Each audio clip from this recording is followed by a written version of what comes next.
Amém, meus irmãos, louvado seja Deus. Quero convidá-los nesse instante a abrir o texto sagrado em Mateus, capítulo de número 6, versículo de número 12. Nós começamos uma exposição na oração modelo, ou conhecida pela invocação dessa oração, o Pai Nosso, ou como diz o destaque em algumas bíblicas, a oração dominical, a oração do Senhor, Iniciamos e, por algum motivo, trouxemos outras mensagens entre o meio, aí faz alguns dias, algumas semanas que paramos de tratar com esse texto, e hoje eu gostaria de retornar a ele para dar continuidade. Encerramos uma série de mensagens aqui sobre o sermão, na verdade, não sobre o sermão do monte, mas as bem-aventuranças, E essa oração está dentro desse contexto, dentro da oração do sermão, dentro do sermão do monte, melhor dizendo. Queremos trazer essa sequência ainda de mensagem, continuando, tratando sobre os ensinamentos do Senhor neste texto. Então, a oração do Pai Nosso, a oração modelo e as nossas ofensas é o tema que eu gostaria de trazer nesta manhã. Eu convido a ler o versículo de número 12, que diz, sentado mesmo, mas com reverência, escuta o que diz a palavra do Senhor.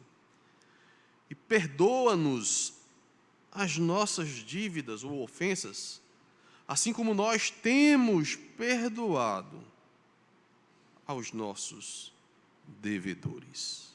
Feche seus olhos, oremos. Bendito Deus, Senhor de toda a glória. Em Teu Filho Jesus, Pai, elevo mais uma vez a minha voz a Ti, reconhecendo que o Senhor é absoluto, que o Senhor é santo, que o Senhor é justo, mas que o Senhor também é misericordioso, gracioso, pronto a nos ouvir como um Pai amado. Diante da Tua face, Deus, eu peço que a Tua palavra seja sempre guia para as nossas vidas. Por isso, Deus, eu te peço que o meu coração e o coração de cada um aqui se curve ante a Ti e a Tua santa palavra, e que a Tua instrução, ó Deus, seja acatada por cada um de nós. Assim nós te oramos, nos ajuda, Pai, porque sabemos o quão pecadores somos e que muitas vezes nos desviamos daquilo que o Senhor requer de nós.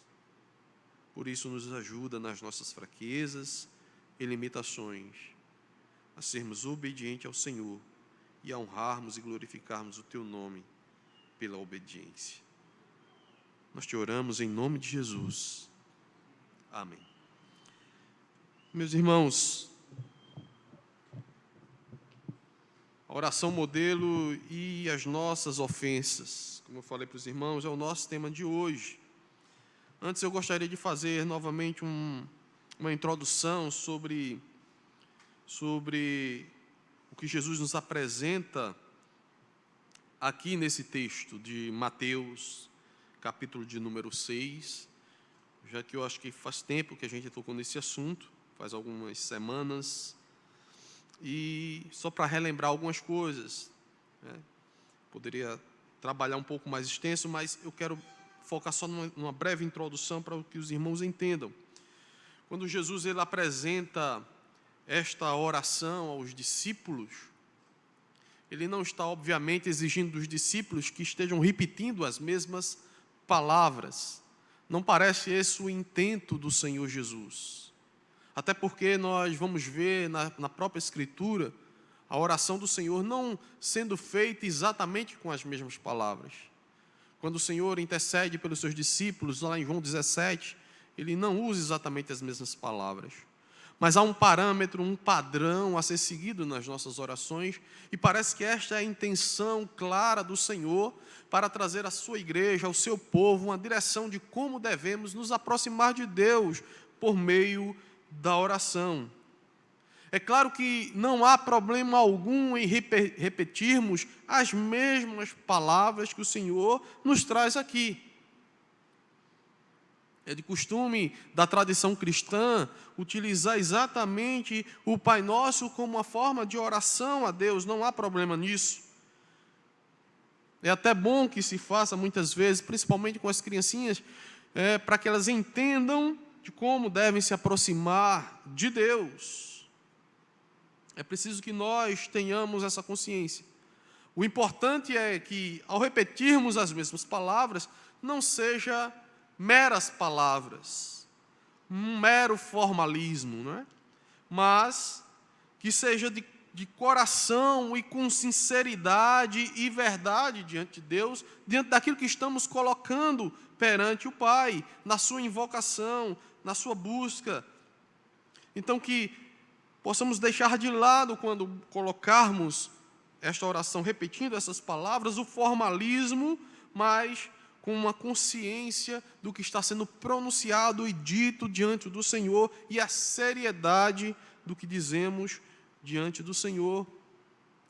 E por isso se faz importante a reflexão do ensinamento de Jesus sobre a oração, para que saibamos como nos convém comportar diante da majestade de Deus e saibamos também como pedir e o que pedir. O teólogo William Hendrickson, ele ressalta a oração do Pai Nosso como um modelo que deveria servir para modelar as nossas orações. Isto é, que nossas orações tenham características similares. Ele destaca algumas qualidades dessa oração. A saber, meus irmãos, a primeira qualidade que o teólogo ele destaca é que esta oração, esse modelo de oração, é um modelo de oração breve. Ele não está aqui contrariando quem faz oração mais longas, não, mas prestem atenção. Ela tem duas partes. Ela começa por uma invocação e depois 6 petições. E, de fato, quando os irmãos voltam a alguns versículos, nós vamos ver Jesus exortando seus discípulos que não seguissem os modelos dos gentios, de que não é pelo muito falar que serão ouvidos.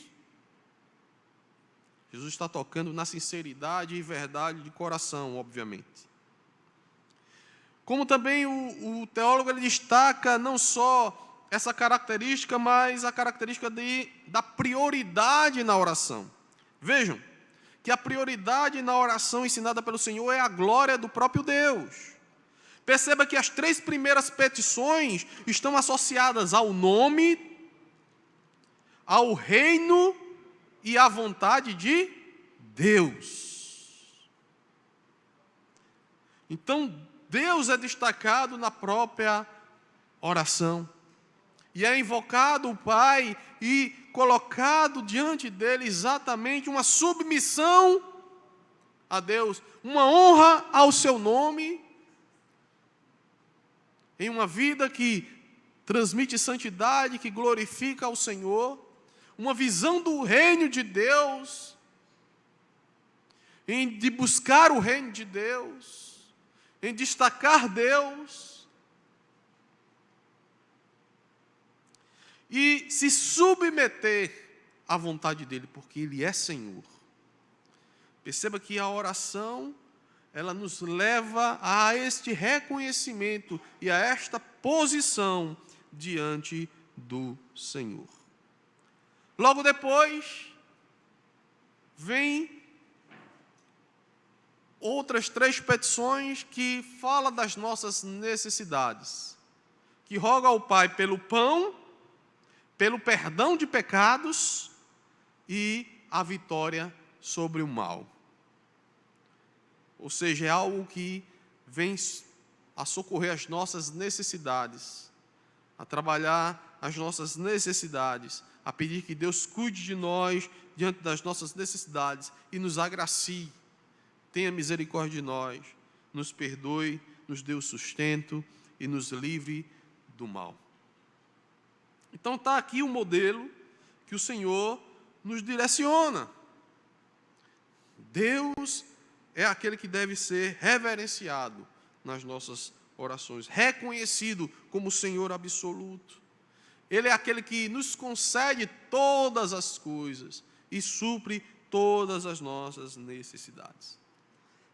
Portanto, meus irmãos, o trecho que lemos e que gostaríamos de destacar hoje seria sobre o perdão das nossas ofensas. O perdão dos nossos pecados. Quando o Senhor nos ensina, perdoa as nossas ofensas. Assim como nós perdoamos aos nossos devedores ou aqueles que nos têm ofendido. Esse é o ponto-chave em que o Senhor Jesus nos traz sobre reflexão nesse versículo 12.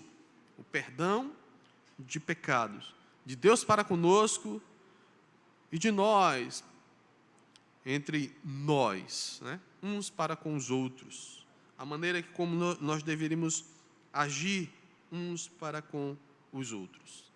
Então, em primeiro lugar, meus irmãos, quando Jesus nos ensina a buscarmos a Deus em oração, pedindo perdão pelos nossos pecados, Ele está nos ensinando que nós pecamos sempre. Não é porque nós nos convertemos, nos rendemos ao Senhor, fomos alcançados por Cristo, que não temos mais pecados e não pecamos mais. Mas o Senhor faz questão de nos lembrar que somos pecadores e que nós, dia após dia, cometemos falhas, faltamos para com o Senhor. E Deus quer nos trazer essa consciência de reconhecimento dos nossos erros. Porque só reconhecendo os nossos erros é que mudaremos. Só reconhecendo os nossos erros é que colocaremos um novo rumo diante de nós. E é confessando os nossos pecados que teremos a dimensão de quão graves são os nossos pecados. Quando nós os colocamos diante de Deus. Quando nós não mais colocamos em oração, não mais confessamos os nossos pecados diante de Deus. Quando não mais fazemos isso, é porque, de fato, a nossa consciência não tem uma consciência de quão graves são os nossos pecados e quanto temos errado diante do Senhor. Em diversas frentes. E quando nós colocamos e encaramos isso com seriedade, iremos notar, muitas vezes, e em melhor grau e de melhor maneira, os nossos erros. Refletiremos sobre eles e procuraremos mudança se realmente queremos agradar ao Senhor. Então o Senhor nos ensina nessa oração de que a gente precisa olhar para nós e entender que temos falhas e precisamos de mudança, e reconhecendo que essas falhas agridem a Deus e precisamos diante de Deus confessar essas falhas para que o Senhor lapide as nossas vidas, para que o Senhor possa trabalhar sobre nós de maneira que o nosso coração seja mudado dia após dia. E o nosso brilho seja, como dizem Provérbios, brilha cada dia mais, como a luz da aurora, nós possamos ter dia após dia uma vida melhor diante de Deus e dos homens, e sem reconhecimento de pecado. Não tendemos a crescer, mas a estagnar na fé. Então o Senhor, na oração, nos convida a confessarmos os nossos pecados, dizendo para nós, olha, lembre-se que vocês pecam. Lembre-se que o pecado é uma dívida, agride a santidade de Deus, o Deus que você está invocando, o Deus que você está se colocando diante dele. Portanto, confesse os seus pecados, reconheça as suas falhas e mude. Mude. Então nós temos dívida para com Deus no sentido de que precisamos de fato mudar muitas coisas em nossas vidas, coisas que Deus requer de nós. É fato, meus irmãos, que Cristo já nos perdoou definitivamente na cruz. O perdão de Deus é completo. E aqui está uma súplica de graça. É claro que é uma súplica de graça. Não com medo de uma condenação, mas de buscar se ajustar, se conformar à vontade de Deus e agradar ao Senhor e honrar a Deus. E essa súplica de graça só faz sentido porque, de fato, nós continuamos a pecar muitas vezes, mesmo reconhecendo esse senhorio, e toda a Bíblia nos encaminha nessa direção de sempre confessarmos os nossos pecados. João disse, olha, se você pecar, lembre-se que você tem um advogado junto ao Pai. Ele é fiel e justo, está disposto a perdoar todos os seus pecados. Então a Bíblia nunca mostra que nós iremos andar de maneira que não erraremos mais diante de Deus pós-conversão. Por isso, a oração, ela recorre a estar de fato reconhecendo que essa graça de Deus nos alcançou e Deus estar ali, pronto sempre a nos acolher e a perdoar os nossos pecados.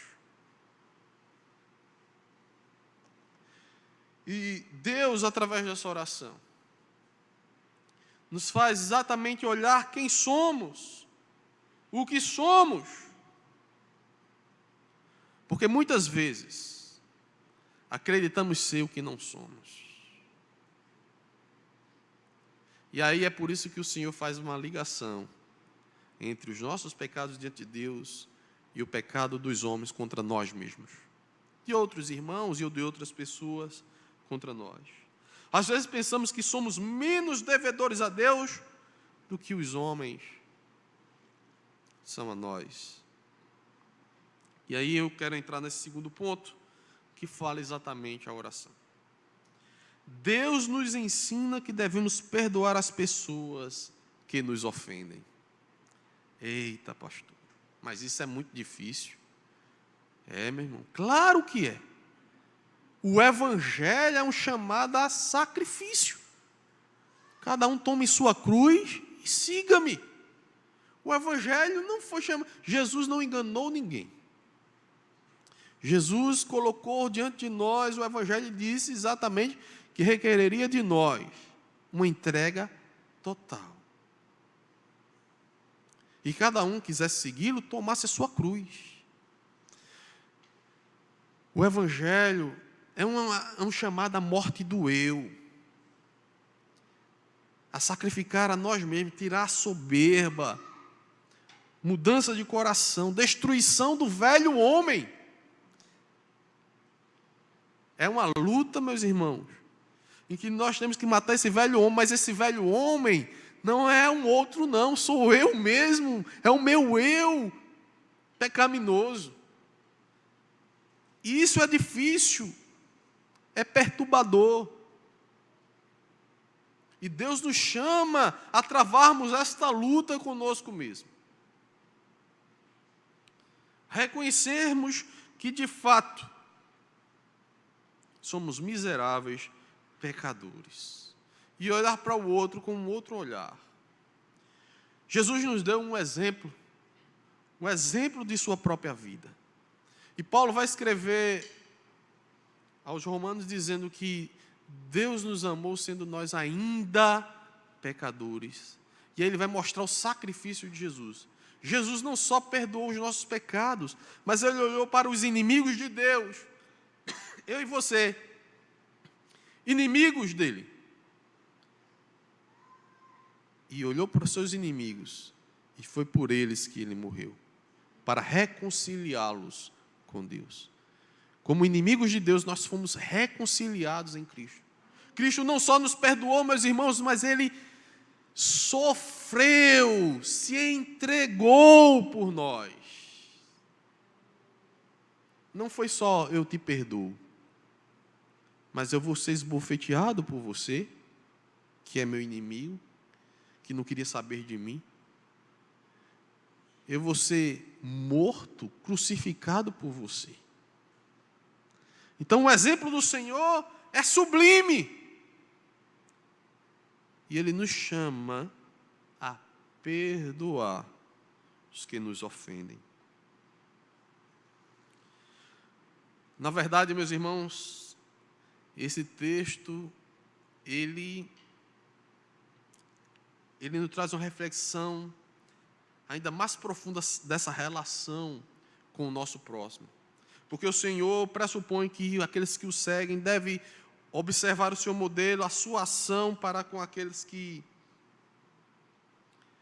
agem contrariamente. Por isso que na cruz, Jesus perdoa-lhes, porque eles não sabem o que fazem. E o Senhor nos chama a uma consciência tal de vida com Deus e de perdão ao próximo, que Ele, na verdade, pressupõe que nós busquemos o perdão, porque já temos agido assim também com os nossos ofensores. De maneira que já nos apresentamos diante de Deus, tendo liberado o perdão a quem nos ofendeu. Veja como o Senhor nos ensina nesse modelo de oração. E perdoa-nos as nossas dívidas, assim como nós temos perdoado aos nossos devedores. Eu já me aproximo diante de Deus, tendo liberado perdão diante dos meus devedores, diante daqueles que chegam e reconhecendo suas falhas, nos pedem perdão. Muitas vezes guardamos um rancor, tentamos enganar a nós mesmos, né? Fazendo de conta que liberamos o perdão, mas não queremos nem ver a cara, quando na verdade a liberação de um perdão está aberta a um relacionamento novamente sadio e bom. Quando nós pedimos perdão a Deus, é porque pressupomos que iremos nos relacionar com Deus de maneira aberta, tranquila, em paz. E como é que a gente pode dizer assim, eu liberei perdão a fulano, mas não quero nem conversa com ele? Ué, já pensou? Deus disse assim, eu te dei perdão, mas não quero nem conversa contigo. Não tem lógica, meus irmãos. É preciso, trabalhar o nosso coração. Matar o que está nos matando. Porque o pecado nos afasta de Deus. E é algo muito difícil. É algo muito complexo, porque mexe conosco. Mas o Senhor nos chama a agir como Ele agiu por nós, em nosso favor. E aqui nesse versículo, meus irmãos, Ele não só nos ensina, na verdade, Ele nos exige, quando coloca esta condição. Perdoa-nos as nossas dívidas, assim como nós temos perdoado os nossos devedores. Veja um pouquinho mais à frente. Ele faz questão de repetir sobre esse assunto. No versículo 14 diz, porque se perdoardes aos homens as suas ofensas, também vosso Pai Celeste vos perdoará. Se, porém, não perdoardes aos homens, tampouco vosso Pai vos perdoará as vossas ofensas. Que coisa séria, meus irmãos. Que a gente precisa atentar, porque fazemos muitas vezes os nossos ouvidos agravados a essas coisas. Ouvimos e não queremos ouvir. Porque isso é uma exigência muito forte, muito dura, que nos humilha.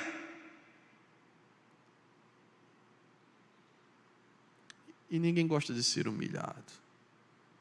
Mas o Senhor foi humilhado por nós. E Ele se deu um exemplo. Ele esvaziou a si mesmo, lá Paulo escreve, tomando forma humana, e sofrendo a morte de cruz. E Ele nos chama a esse modelo de vida. E o Evangelho não é fácil. O Evangelho, meus irmãos, é uma renúncia para agradar a Deus, para colocar Deus em primeiro lugar acima de tudo, inclusive de nós mesmos. Porque dizemos e cansamos, Deus está em primeiro lugar, mas muitas vezes, na verdade, somos nós que estamos em primeiro lugar. Sou eu mesmo que estou em primeiro lugar. É você mesmo que está em primeiro lugar. E nos iludimos dizendo que é Deus. Porque a gente só aceita o que é agradável a nós mesmos, ou seja, aquilo que nos coloca em primeiro lugar. E é preciso reconhecer de que Deus é digno da nossa obediência e de nos curvarmos diante dele. O Senhor exige de nós. E aí eu queria tratar exatamente de muitas vezes o que acontece no meio do povo de Deus. Que é irmão guardar rancor de outro irmão, mágoa, sei lá o quê, no meio da igreja do Senhor. No capítulo 18 do próprio Evangelho de Mateus, o Senhor volta a tratar dessas questões.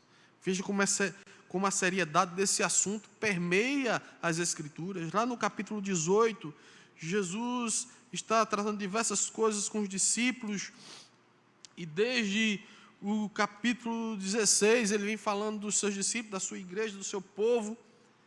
E no capítulo 18, meus irmãos, diante de uma pergunta do apóstolo Pedro, que está no versículo 15, se teu irmão pecar contra ti, vai, argue, ele começa ali a explicar e a mostrar como devemos tratar um irmão culpado, e mostrando como esse relacionamento deve se estabelecer. E aí Pedro, no versículo 21, ele vai perguntar, aproximando do Senhor, ele pergunta o seguinte: até quantas vezes, Senhor, meu irmão pecará contra mim e eu lhe perdoe? Para que eu lhe perdoe? Quantas vezes o meu irmão pode falhar contra a minha vida e eu posso perdoar até 7 vezes? Havia um princípio entre o judaísmo que até 3 vezes era um formalismo judaico.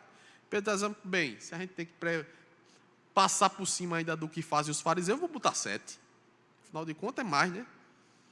Jesus disse, não. Quem disse isso? E aí Jesus traz a expressão de 70 vezes 7. Em outras palavras, não importa quantas vezes seu irmão, se ele realmente busca o seu perdão, você tem que liberar o perdão. É claro que você tem que se reconciliar com o seu irmão. Você não deve guardar mágoa, rancor, você tem que liberar perdão. E aqui eu quero ler o que o Senhor traz. Ele vai e faz novamente uma exortação aos seus discípulos, utilizando-se de uma parábola. Ele diz assim: por isso o reino dos céus é semelhante a um rei que resolveu ajustar contas com seus servos. E passando a fazê-lo, trouxeram-lhe um que lhe havia 10.000 talentos. Devia-lhe 10.000 talentos, algo que era impagável. Para os irmãos terem a ideia, nem os impostos cobrados para o Roma eles conseguiam arrecadar esse valor aqui anualmente. Estava muito distante. Quanto mais uma pessoa pagar isso sozinho. Era um dinheiro incalculável para qualquer um pagar. Não tendo ele, porém, com o que pagar, ordenou o Senhor que fosse vendido ele, a mulher, os filhos e tudo quanto possuía, e que a dívida fosse paga. Que era uma das formas de pagamento da época, que era se entregar à escravidão. Então o servo, coisa que ele não ia se libertar nunca, porque não tinha como pagar, então o servo, prostrando-se, reverente, rogou: sê paciente comigo, e tudo te pagarei. O Senhor, e tudo te pagarei, coisa que era uma dívida que ele não iria conseguir pagar. Em outras palavras, perdoe a dívida. Então o senhor daquele servo, compadecendo-se, mandou-o embora e perdoou-lhe a dívida. Perdoou-lhe, porque ele não iria conseguir pagar mesmo. Saindo, porém, aquele servo encontrou um dos seus conservos que lhe devia 100 denários. e agarrando-o, sufocava, dizendo: paga-me o que me deves. Às vezes nós lemos essas coisas e não entendemos. 100 denários era o equivalente, talvez não fosse nenhum dia de serviço. Algo pouco, né? Alguns estudiosos, vou trazer numa moeda estrangeira, em torno de 20 dólares. 20 dólares hoje está a menos de 100 reais. Então era a dívida do cidadão. E aí ele agiu conforme uma lei romana que tinha, que você poderia estrangular a pessoa. Então, por isso que diz aqui, ele sufocava-o, dizendo, pegou pelo pescoço: pague minha dívida. Foi perdoado de uma dívida que ele não conseguia pagar. Mas foi em cima de alguém que lhe devia muito menos, estrangulando-o. Paga-me o que me deves. Então, o seu conservo, caindo-lhe aos pés, lhe implorava: sê paciente comigo e te pagarei. É a mesma expressão que ele fez, né? Ele, entretanto, não quis. Antes, indo-se, o lançou na prisão até que saldasse a dívida. Vendo seus companheiros o que se havia passado, entristeceram-se muito e foram relatar ao seu senhor tudo o que acontecera. Então o seu senhor, chamando-lhe, disse: servo malvado, perdoei-te aquela dívida toda porque me suplicaste. Não devias tu igualmente compadecer-te do teu conservo, como também eu me compadeci de ti? Indagando-se, o seu senhor o entregou aos verdugos, até que ele pagasse toda a dívida, ou seja, jamais, né? Assim também meu Pai Celeste vos fará, se do íntimo não perdoardes cada um a seu irmão. Meus irmãos, Deus está dizendo: olha, a dívida que você tem para comigo, você não tem como pagar. Essa dívida é imensa. E eu te perdoo. A dívida que o teu irmão tem contra você é ínfima, é pequena. Como é que você vai agir? Vai agir como um servo mau? Ou vai reconhecer que foi perdoado e por isso também precisa liberar o perdão? Então, meus irmãos, o ensino das Escrituras a respeito deste assunto, ele é muito claro. O Senhor exige de nós que liberemos o perdão. É por isso que é inadmissível a falta de comunhão entre irmãos. É inadmissível que os irmãos guardem rancor um dos outros. É claro que eu não estou dizendo aqui que você não se magoa, que você não é ferido, que você não sente, não é isso. Porque entre nós realmente ferimos uns aos outros porque somos falhos. Eu posso desagradar você a mim, e uns aos outros. Isso acontece porque nós temos nossas falhas. Mas não é só preciso reconhecer as nossas falhas, é preciso selar a comunhão e a paz entre os irmãos. Porque Deus quer que vivamos em comunhão, em harmonia, em paz, em perdão de uns para com os outros. O Senhor nos chama a olhar para nós mesmos e tirar essa semente podre do nosso coração nesta manhã, meus irmãos. Arrancar de nós esse mal e olhar para não só quem nós ofendemos para buscarmos perdão dessa pessoa, mas quem nos ofendeu para liberarmos o perdão e selarmos a paz de uns para com os outros. E aqui eu quero encerrar dizendo que a graça que nos salvou produz em nós as obras da fé. Como diz Tiago, fé sem obras é morta. E aqui precisamos agir com perdão. É uma obra da fé. O Senhor nos alcançou para que andássemos de fé em fé. O Senhor nos salvou, como diz as Escrituras, nos colocando no caminho de boas obras, para que Deus seja glorificado nelas. A fé sem obras é morta. Dizer que crê em Deus e não perdoa o seu irmão é uma fé morta. Se somos chamados à fé, também somos chamados por esta mesma fé a conceder perdão. Sem restrições. Lembre-se, perdoa-nos como também perdoamos. Encerro citando o domingo 51 do Catecismo de Heidelberg. É o dia do Senhor 51, a semana 51, o domingo 51 do Catecismo de Heidelberg, a pergunta de número 126, que diz: qual é a quinta petição? Ele está se referindo ao Pai Nosso. E perdoa-nos as nossas dívidas, assim como nós temos perdoados aos nossos devedores. Isto é, que por causa do sangue de Cristo, não nos impute, pecadores desgraçados que somos, nenhuma das nossas ofensas, transgressões, nenhum mal que ainda persiste em nós. E que também encontremos em nós essa evidência da tua graça. E qual é essa evidência? Diz o Catecismo. Que estamos plenamente determinados de todo o coração a perdoar o nosso próximo. Que Deus nos ajude, meus irmãos, em nome de Jesus. Feche seus olhos, vamos orar.